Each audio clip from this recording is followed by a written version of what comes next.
இப்ப எதிர்பார்த்தல் கொடுக்கணும் அப்படின்னா நாங்கள் அடிக்கடி சொல்றது, உன்னுடைய முதல் 1000 நாட்கள், the first 1000 days அப்படிம்பாங்க. குழந்தை ஊம்புல கருப்பையில இருந்து வெளியே வந்த முதல் 1000 நாட்கள்ங்கிறது ரொம்ப ரொம்ப முக்கியமான விஷயம். நாம் சீராட்டி பாராட்டி நம் சமூகம் பல விஷயங்களை நுணுக்கமா நிறைய விஷயங்களை நம்ம வாழ்வியலோடு கொண்டு வந்திருக்காங்க. ஆனா அத்தனையும் நம்ம தொலைச்சிட்டோம். இது ஏதோ ஒரு காரணம் சொல்லி என்னால முடியல, இது சரியில்லை, உர மருந்துன்னு ஒண்ணு கொடுப்போம் நாங்க சித்த மருத்துவத்துல. அன்னைக்கு ஒரு இதா தனித்தனியா உரைச்சி தாய்ப்பால் இழைச்சி கொடுத்தாங்க. உர மருந்துன்னு சொல்லி மாசிக்காய், கடுக்காய், சுக்கு, திப்பலி, அதிமதுரம், இது எல்லாத்தையும் போட்டு, அக்கரகாரம், இதெல்லாம் அதிமதுர கஷாயம் போட்டு அரைச்சி ஒரு குச்சி மாதிரி வச்சு அதை பிறந்த ஒரு 10 நாள்ல இருந்து அந்த குழந்தைக்கு தாய்ப்பால் இழைச்சி வைப்பாங்க.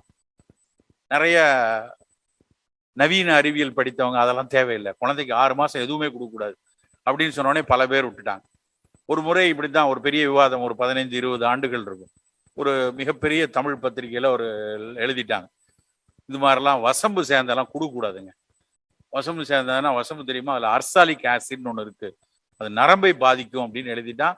அவங்களும் அதை விற்கிறதுக்கு ஒரு பெரிய வெளியே போஸ்டர் போட்டு, வசம்பு சேர்த்தால் பேச்சு வராது, அதுக்கு பேரே பேசாத குழந்தைய பேச வைக்கிறதுக்கு தான் வசம்புங்கிறது, ஆனா அப்படிலாம் போட்டாங்க. நான் ஒரே ஒரு வார்த்தை கேட்டேன், நீங்க போட்டீங்களே, இந்த ஆஃபீஸில் வேலை பார்க்குற, அப்புறம் அந்த டாக்டர் எழுதின அந்த மருத்துவமனையில் வேலை பார்க்குற அத்தனை பேர்கிட்டையும் ஒரே ஒரு சர்வே எடுங்க, யாராவது வசம்பு நான் எடுக்கலை அப்படின்னு சொன்னா இன்னையோட தூக்கி விட்டுருவோம். சும்மா ஒரு வாதத்துக்கு எல்லார்ட்டையும் கேட்டா அங்கே வேலை செஞ்ச 200 பேரும் அவங்க அம்மா அப்பா வசம்பு கொடுத்துருக்காங்க, உர மருந்து கொடுத்துருக்காங்க. ஆனா இன்னைக்கு அதில் யாரெல்லாம்ப்பா பேசாம இருக்கீங்க, யாருக்கெல்லாம் கை கால் வழங்காம போச்சு, ஒருத்தரும் இல்லையே, அப்புறம் ஏன் இப்படி எழுதுனீங்க அப்படின்னு கேட்டா, இல்ல நவீன அறிவியல்ல அர்சாலிக் ஆசிட் இது மாதிரி நரம்பை பலகீனப்படுத்தும். அர்சாலிக் ஆசிட வசம்பை எப்படி பயன்படுத்துவாங்கன்னா, வசம்பை அப்படியே அரைக்க மாட்டாங்க, பேர் சொல்லாததுன்னு சொல்லுவாங்க, அதை சுட்ட கறியை தான் பயன்படுத்தும். வசம்பை சுடுவாங்க, வசம்பை சுட்டா அதுல இருக்க ஆர்சாலிக் ஆசிடுடைய எரித்தன்மை 25 டிகிரியில அது காணாம போயிடும், 25 டிகிரியில மேல போயிடும். அது ஒண்ணு அன்னைக்கு இருந்த சித்தர்களுக்கு தெரியாது, 25 டிகிரியில் இதுல இருக்கக்கூடிய பீட்டா ஆர்சாலிக் ஆசிட் வெளியே போகலாம் தெரியாது, சுட்டுட்டா அது கெட்டு போகாது அப்படிங்கிறது மட்டும்தான் அவங்களுக்கு தெரியும். அப்படி தெரிஞ்சதுல அப்படி வசம்பை பயன்படுத்தி தான் அன்னைக்கு உர மருந்து செய்யறப்ப எல்லாம் கொடுத்தாங்க. ஆனா இன்னைக்கு அதை மறந்துட்டோம். ஒருத்தர் ஏன் அதை கொடுக்க சொல்றோம் அப்படின்னா, குழந்தை பருவத்தினுடைய கட் இம்யூனிட்டி இருக்கு இல்லையா, குடல்ல இருக்கக்கூடிய நுண்ணுயிரிகள் நலமா பாதுகாக்கணும். அதுக்கு அந்த அந்த உர மருந்துங்கிறது ரொம்ப முக்கியம்.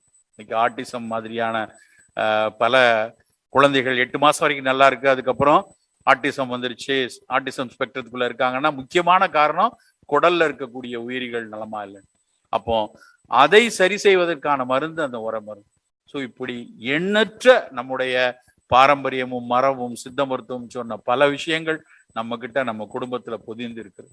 நண்பர்களே, ஒரு மிகப்பெரிய ஒரு உலகம் போற்றக்கூடிய உன்னதமான பணியை வனம் ஃபவுண்டேஷன் மூலமாக நீங்கள் அத்தனை பேரும் செய்து கொண்டிருக்கிறீர்கள். நம்முடைய அடுத்த தலைமுறையை ஆரோக்கியமான தலைமுறையாக கொண்டு வருவதற்கு சற்று கரிசனத்தோடு, சற்று மெனக்கடலோடு, நம் மரபில் சொன்ன பல விஷயங்களை அறிவியல் கண்களோடு பார்த்து, அதுக்காக அத்தனையும் நான் சொன்ன அந்த காலத்துல அவ்வளவு நல்லது நான் சொல்ல என்னைக்குமே நான் சொல்ல மாட்டேன். அதுலயும் பல மடமைகள் சில விஷயங்கள்ல வந்திருக்கலாம், தவறுகள் நடந்திருக்கலாம், பாட வேறுபாடுகள் உள்ள போயிருக்கலாம். அவற்றையெல்லாம் அறிவியல் கண்களை வைத்து களைந்து மரபின் உன்னதத்தை மக்களுக்கு எடுத்து செல்லக்கூடிய பணியையும் நாம் ஏற்று செய்வோம்.